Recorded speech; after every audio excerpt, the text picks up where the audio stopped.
काल ते म्हणतायत की एखाद्या वेळेस जयला जर कार्यकर्त्यांची मागणी असेल तर जयला ते तिथं उभं करतील आणि जर साहेबांचा म्हणजे माझ्या आजोबांचा जर काकांचा सगळ्याच काकांचा जर मला आशीर्वाद असेल आणि जर उद्या संधी मिळाली तर मग विचार करायला हरकत नाही। या वयात ज्या पद्धतीने लोक वागले त्यांच्यासोबत ते मला अजिबात आवडलं नाही। मी भावनिक झालो।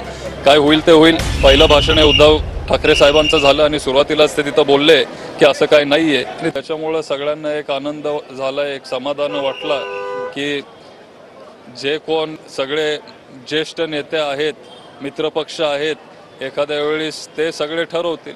नाही आता काय एक तर लोकसभेच्या वेळीस तेव्हा त्यांनी सांगितलेलं की जर त्यांना लोकसभेला काहीतरी जर वेगळा निकाल लागला तर ते विधानसभेला तेव्हा उभं राहणार नव्हते।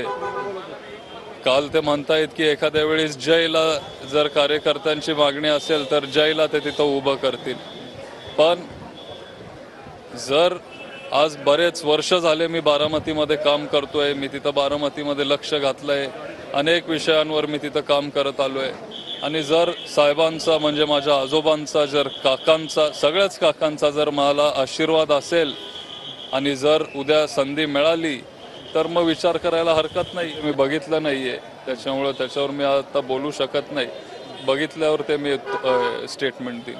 काय चर्चा आता असू शकते। मी अनेक वर्षापासून बारामतीमध्ये काम करतोय आणि कुणाला मी लोकसभेला पण चांगला तिथं प्रचार केला, कुणाला विरोध करायला ते केलं नव्हतं। पण मला वाटलं एकतर हे माझं क्षेत्र नव्हतं। मला वाटलं की आजोबांना साथ दिली पाहिजे। ह्या वयात ज्या पद्धतीने लोक वागले त्यांच्यासोबत ते मला अजिबात आवडलं नाही। मी भावनिक झालो। काय होईल ते होईल। ह्याच्याने मी त्याच्यामध्ये पडलो आणि मग आता जे काय होत चाललंय ते आपण बघतोय। तेव्हा म्हणजे सगळ्यांची हीच इच्छा होती पण तेव्हा ते झालं। ठीक आहे, आता त्यांच्या स्टेटमेंटवर बोलण्या इतका मी मोठा नाहीये, त्याच्यामुळे हा त्यांचा प्रश्न आहे, तुम्ही त्यांना विचारायला पाहिजे। उपमुख्यमंत्री अजित पवारांचे पुतणे योगेंद्र पवार यांनी शरद पवार गटाकडून विधानसभेची तयारी सुरू केल्याची माहिती समोर आली होती।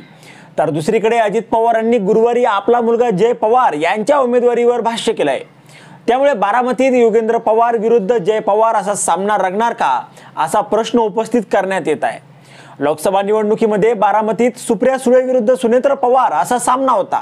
यात सुप्रिया सुळे विजयी झाल्या होत्या। त्यानंतर आता विधानसभेतही पवार घराण्यातील 2 उमेदवार उभे राहणार असल्याचे संकेत आहेत।